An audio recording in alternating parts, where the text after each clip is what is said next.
Hello, everyone. If you like what I'm doing here, please consider subscribing, liking, and commenting. It would really help the channel out quite a bit. Thank you very much.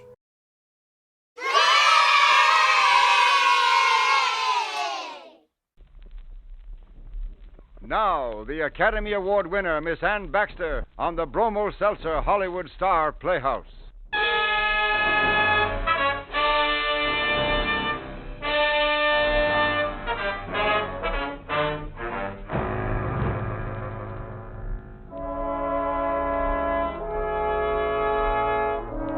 Bromo Seltzer presents Hollywood Star Playhouse.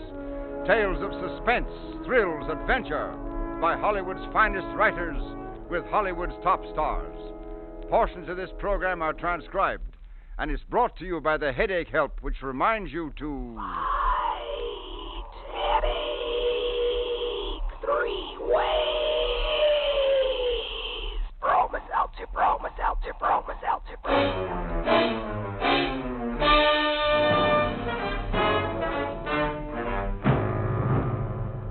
Good evening, ladies and gentlemen. This is Herbert Rawlinson. Welcome to Bromo Seltzer Hollywood Star Playhouse.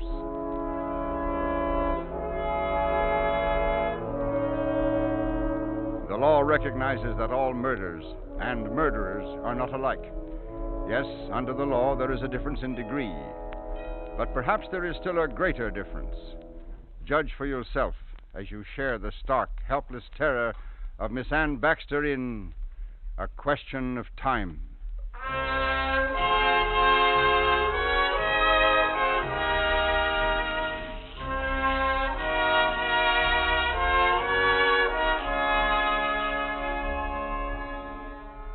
The road south of Ensenada, groping its way down the spiny peninsula of Baja California, is no road at all by the standards of the average motorist in the United States. It's a road of dirt and desolation, a road of shifting sands and bruising rocks, of quail that scoot through the variant clumps of cactus, and doves that rise in soft whirring clouds, a road of palm trees and mangroves and fairyland beaches. High adventure beckons down this road, but never again will it beckon to me. You'll love it, Mary. I spent a few weeks down there one summer, back in 39 or 40. It's like another world, a throwback to Kit Carson days, and practically on our doorstep. Fishing, I've never known anything like it. And the change will be great for you and the kid. He's 7 years old now. What a bang you'll get out of it. Never forget it as long as he lives. Oh, come on, Mary. What do you say? I didn't begin to get really uneasy until the third morning, when we stopped at the little mining town of Masada for some last-minute supplies. It was only 9 o'clock, but the heat pressed in on the car in shimmering, oppressive waves. I watched a mangy dog plod over to the shade of the adobe building and thought of my cool, clean tile and porcelain kitchen and of the friendly tinkle of milk bottles under the gay awnings of the porch. And I couldn't help wishing that our vacation was over, that we were heading north instead of south. Move over, Bobby. I'll just dump this stuff in beside. Sure, Dad. We all set now? All set. Next stop is it. Oh, Doug. Yes, Mary? That man, I think he's coming over to talk to us. Oh. Buenos dias, senor. Buenos dias, amigo. You're going south, see? A couple of hours' drive from here is all. If I don't get lost and can still find the place. Place to fish, eh? Right. But you got a gun, see? Why do you ask that? Well, I do not wish to alarm you, senor, but... well, I am from the Department of Policia. I had a hunch. We were looking for somebody from across the border. Maybe you're reading the papers, eh? His name is Lawson. You think Lawson's down here? Nah, it's hard to tell. Maybe yes, maybe no. I've got a gun, all right. Doug, maybe we should turn back. Gosh, Mom. Okay, whatever you say, Mary, but chances are he's hot-footed at hundreds of miles south, if he ever came this way at all. See. Proof we don't have, but that's such a pity to spoil your vacation. Sure. You ain't gonna make us turn back, huh, Mom? Bobby? Okay. You aren't gonna make us turn back, are you, Mom? It's up to you, Mary. But with the place only a couple of hours from here. Please, Mom. Well, I just thought... Atta, girl. Adios, senor. If we stumble on anything, we'll let you know. Muchas gracias, senor. Good fishing. Good hunting for you.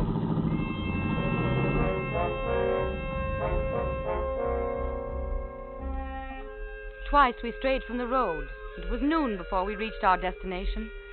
A curving bay with a wide fringe of coral sand, and waters so sparkling that they mirrored the furry white patches in the sky. There was only one thing to mar the breathtaking perfection of it.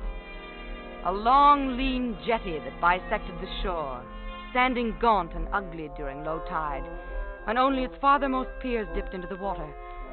I hated that jetty from the moment I first saw it, and yet somehow I had expected to see it there. We'll pitch the tent up above by the road, Mary. Now that you've had a glimpse of my soul's delight, what do you think? And it better be ecstatic. It is, except for the jetty. Oh, that. There's an abandoned onyx mine near here. They built the jetty so they could load the stuff onto boats. Are we going fishing from the end of the jetty, Dad? We sure are. And, son, if you had a freckle for every bass and barracuda that I pulled... Hello. What? Oh. Huh? Blocked off the approach to the jetty. Yeah. What's that sign say, Dad? Peligro, danger. Oh, well, we can still fish there. I should say not. Oh, Mom, you're a spoiled sport. This morning you wanted us to turn back because of some man, and now Bobby, you don't... you're speaking to the woman I love. Besides, they wouldn't have condemned the jetty if it wasn't ready to totter. Heck, everything's ruined. Now who's being a sourpuss? Don't worry, son. There are plenty of rocky promontories around here we can fish from. Yeah, but... Say, what's in Onyx? Now, there's a question more to my liking. I'll show you some after we've made camp and rustled up some grub.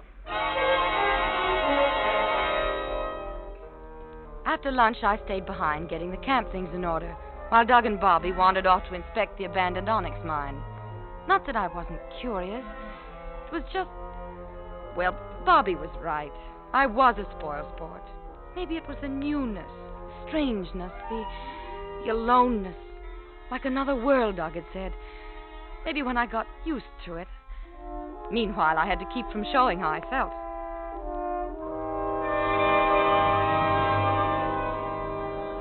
Doug, where's Bobby? I sent him down to the beach. I didn't want him to hear. What? Mary, I think someone's been hiding in the old onyx mine. The man they're looking for, Lawson. Yeah. What makes you think so? There were remains of a fire. Well, but it could have been anyone. Keeping that fire from being seen wouldn't have been important to anyone. Well, maybe it was a long time ago. Mary, if I'm any judge, somebody cooked himself some fish there last night. Oh. Well, what are we going to do? Head back for Masada and tell that police officer. We'll leave the tent, but toss everything else back into the car. Let's see, it's 2 o'clock now. Doug, you shouldn't have let Bobby go off by Oh, himself. now, Mary, just because... He's within earshot. I know, but... Okay, if it'll make you feel any easier. Doug. What's the matter? There, Bobby. Where? Out on the end of that jetty, and it isn't safe. Can't be that unsafe. Bobby! Walk slowly. What did I tell you about that jetty? Now get off of there this minute. You heard what I said. Guess he got excited and ran out to wave at that boat out there. Yes, Must be one of those lobster boats. They go up and down the coast buying from the native fishermen. Hurry up, Bobby! Better not rush him too much, Mary. Big gaps in the planking. He's liable... Well, he's got to watch his step. Watch your step, Bob. Oh. Easy now. He may have just slipped. Dad! Mom, I'm stuck! Come on, Mary. He'll be all right. He just got his foot stuck is all. Yes, but that jetty... Don't get yourself in an uproar. It's nothing worse than making him panic. Just stay put, son. I'm coming.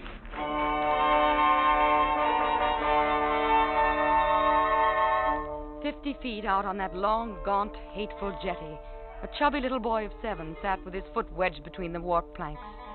Sat waiting guiltily, shamefacedly, for his father to come and pry him loose. That was all. And yet the cool sea breezes turned hot on my cheek as I watched Doug climb over the barricade and walk gingerly out on the spindly thing. Now I was at Bobby's side. Nothing had happened.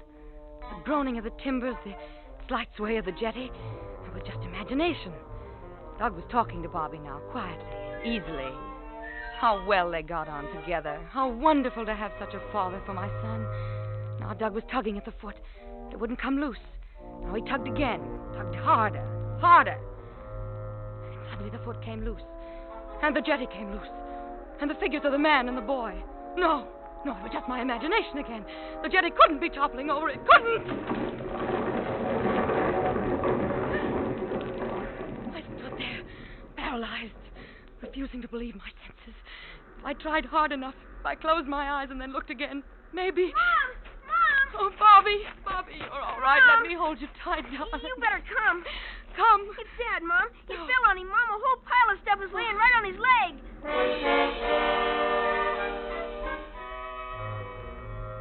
Doug lay on the coral sand with his right leg trapped under the snarled wreckage.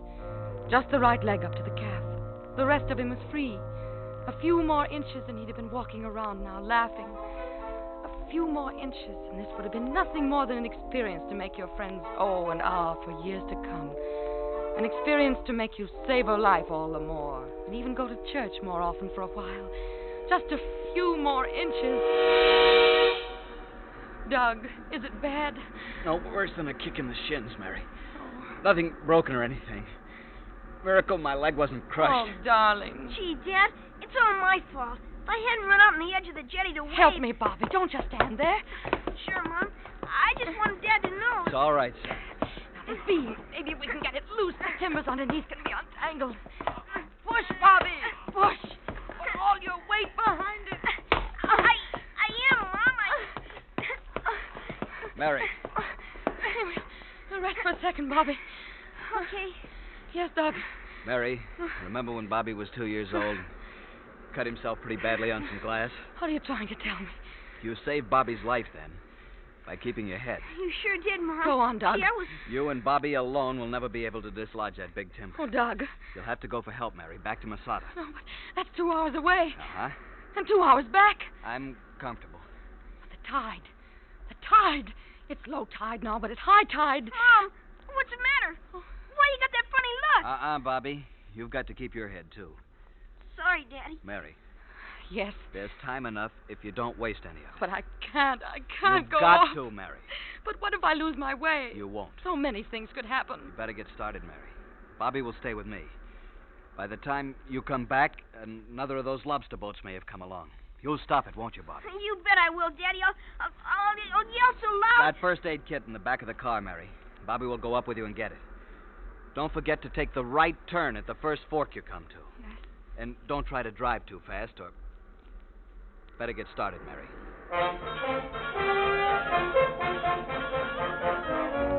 The last time I looked back before jerking the car into motion, it wasn't at the man lying on the sand below, as though for a comfortable snooze, nor at the little boy standing so erect and quiet beside him.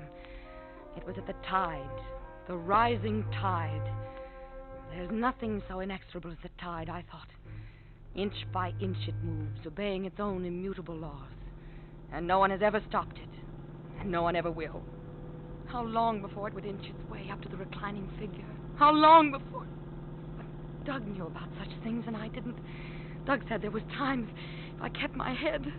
Remember that, Mary. It all depends on you. Stray from the road just once. Take just one wrong turn. Oh, what was that Doug told me about the first fork I came to? Oh, was it the right or the left? The right or the left? Oh, dear God, if only I knew. If only I'd written it down. Right or left, right or left. I had to decide now. Oh, use the fork in the road. I couldn't go back and ask Doug. It was 15 minutes I'd been driving already. Back and forth would make it half an hour lost. This was a race against minutes, against seconds. I had to make up my mind, right or left. Left. Yes, that was it. I'm sure it was left. This was the road to Masada. It had to be. A man standing in the middle of the road, and he had a gun.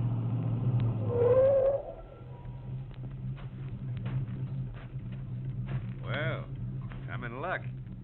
I was afraid you were going to take the other turn, the one to Masada. The other... Oh, what do you want? Your car, ma'am. But you can't. I've got to get to Masada. You must be Lawson. Yeah. But you got nothing to fear, ma'am. All I'm taking is your car.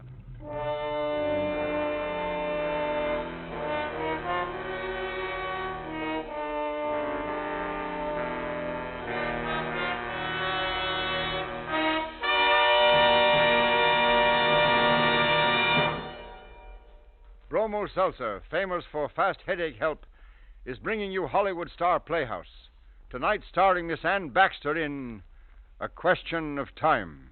Broma Seltzer, Broma Seltzer, Broma Seltzer, Broma Seltzer, Broma Seltzer.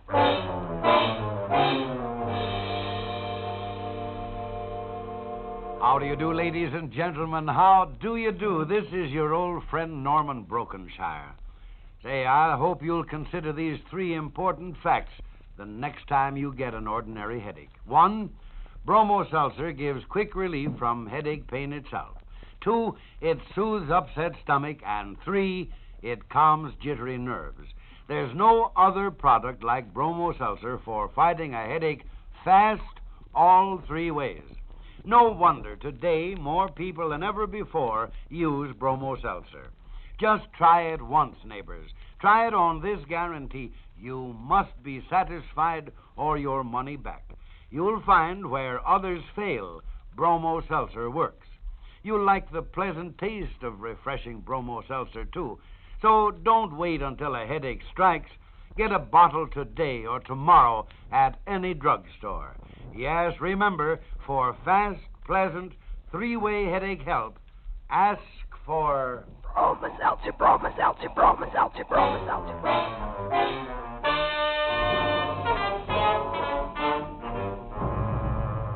Now, Act 2 of A Question of Time, starring Miss Ann Baxter.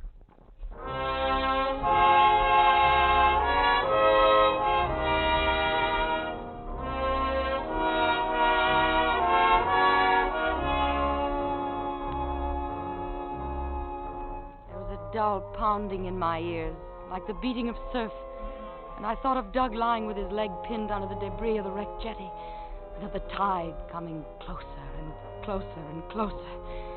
Then I looked at the blur and looked again, until it had become the figure of a man with a gun pointed straight at me. I'm telling you for the last time, ma'am, get out. Listen to me.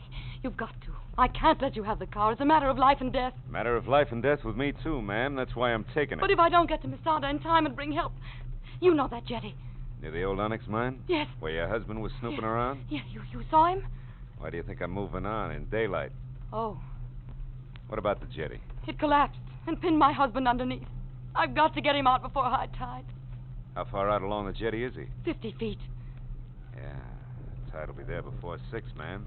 It's 2:30 now. You'll never get help from Masada in time. You're not just saying that. Nothing to me, one way or the other. But if you're right... I am. Well, what am I to do? You've got to come back with me and save him. Sorry, ma'am, but I'm too busy saving myself. But if you come with me, I'll give you the car, money, anything in the world. You couldn't give me back my life, ma'am. That's what I'd be risking every minute. Remember, I'm wanted for murder. But it wouldn't take long, and there's nobody to catch you. If there was, would I be begging him? A murderer? Oh, please, I didn't mean that. Maybe you aren't guilty of murder. I am, though. But you had what you thought was a reason, and now you haven't. This would be murder without cause, without provocation. We're wasting time, ma'am, both of us. You won't... But there's a goat ranch down the road a piece. 2 men there, a fella and his son, I judge, both of them husky. You'll take me there. Yeah, I'll do that for you. But that's all.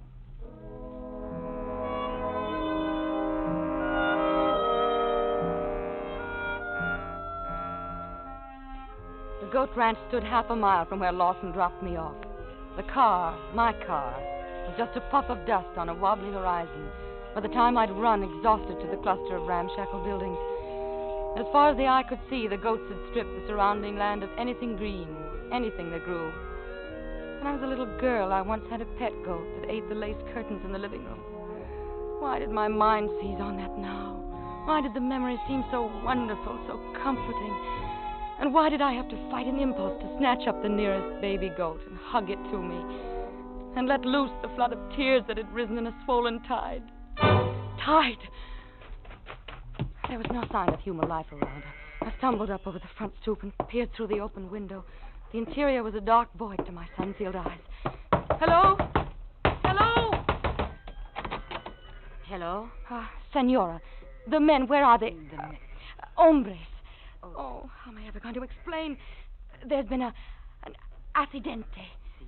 You've got to understand. Si, I understand. Oh, you speak English? Poquito, a little. Long time back, work in Tijuana. Waitress. Listen, I was told that there were 2 men here. I need them. Quick, to help. Where are they? They go, Mesera. They back evening. Evening? Oh, no. Well, things can't happen like this. They can't have gone to Mesada. They were my last, my only hope.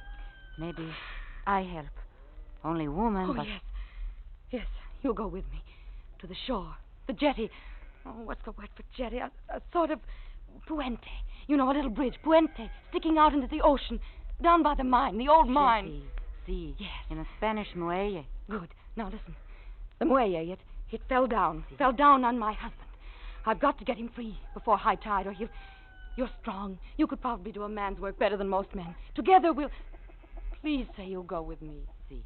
I go. Gracias. Now, how'll we get there? You have horses? No horses. Burros. Oh. Burros go to Mesada. Well, then... Walk, senora. We walk.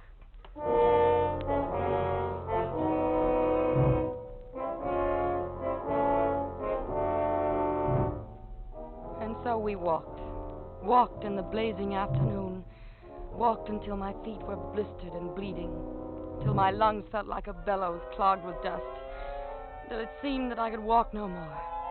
But always the straight, rough-hewn figure of the senora walked on ahead. In miles or on a map, the distance we walked may not have been much. But I still dream at night of those endless, agonizing steps. Of the frightful necessity of going on and on. For always time was running out. And the tide was running in.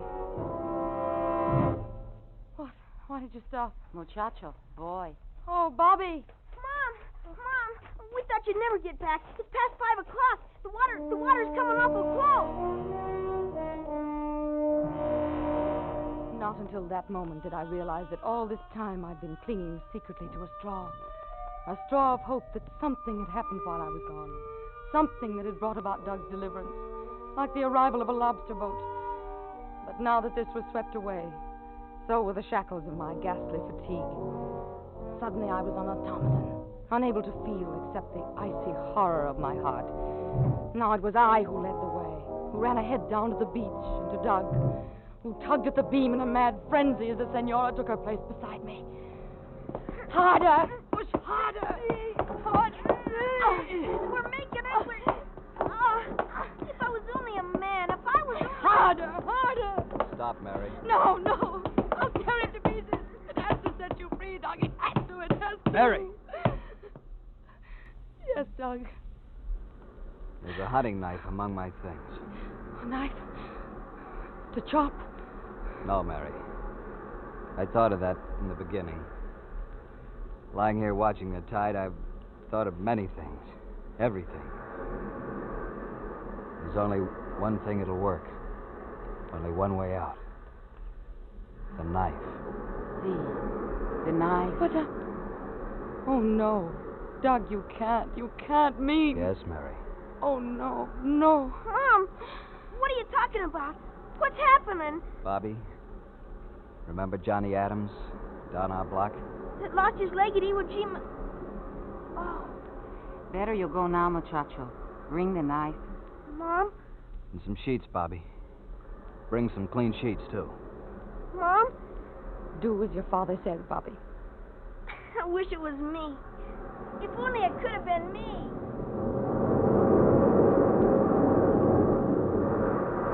Out over the ocean, the sun was already getting low. But the blade of the hunting knife gleamed hypnotically as Doug took it from its leather sheath. For an idiotic moment, I thought he was going to hand it to me. But he didn't. He handed it to the senora. Muchacho, better you go away. I want to stay. I want to help. Bobby. Let him, Mary. He'll be all right, won't you, son? Sure, Dad. Only... better not look. You too, Mary. Doug. There's no other way, Mary. Remember that. Yes. Ready with the first aid stuff? I'm ready. All right, senora.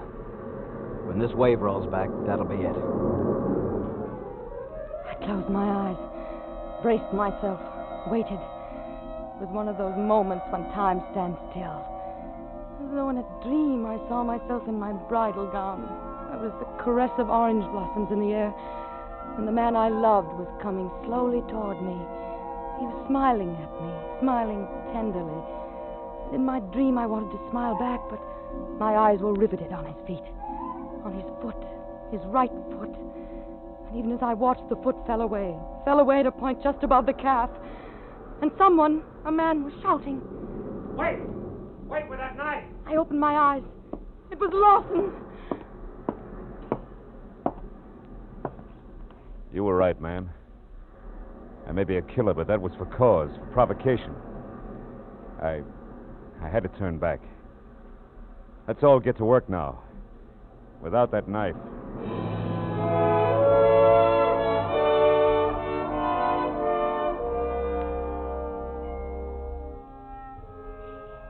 Somewhere south of Ensenada, along the road that gropes its way down the spiny peninsula of Baja California, there's a man who's wanted for murder.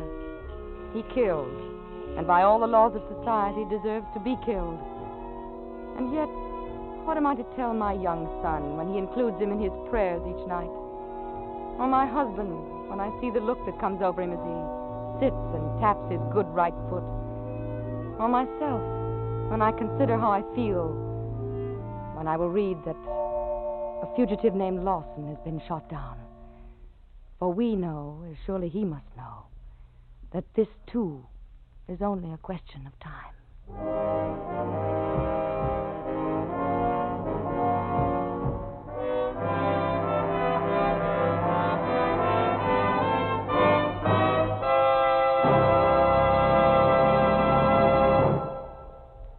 And we're certainly grateful for a thrilling performance.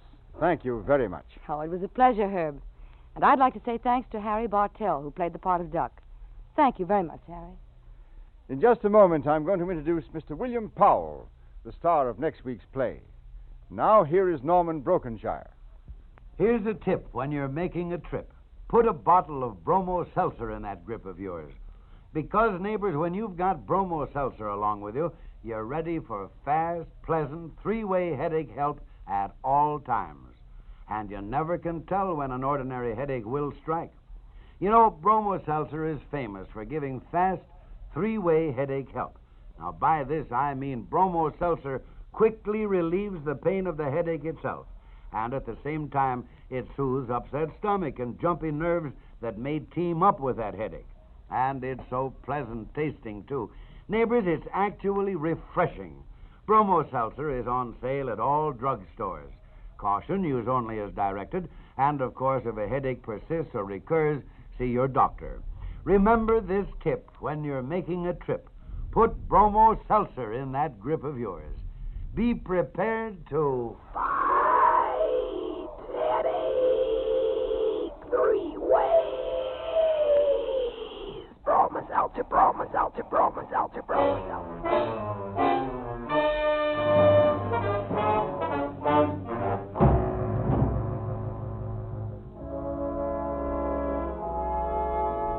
Ann Baxter appeared by arrangement with 20th Century Fox and may soon be seen in the Darrell Zanuck production All About Eve, co-starring Betty Davis and Celeste Holm. Tonight's play was written especially for Miss Baxter by Maurice Zimm, with music composed and conducted by Jeff Alexander.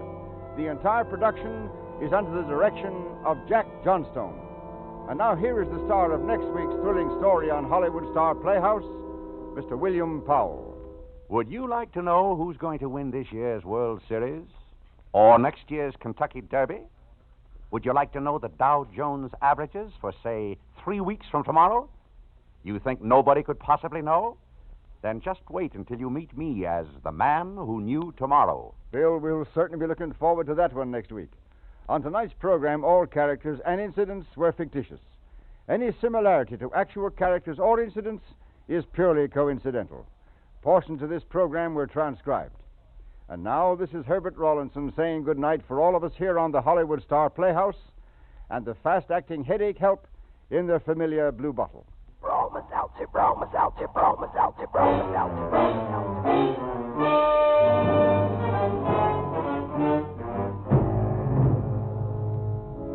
This is CBS, the Columbia Broadcasting System.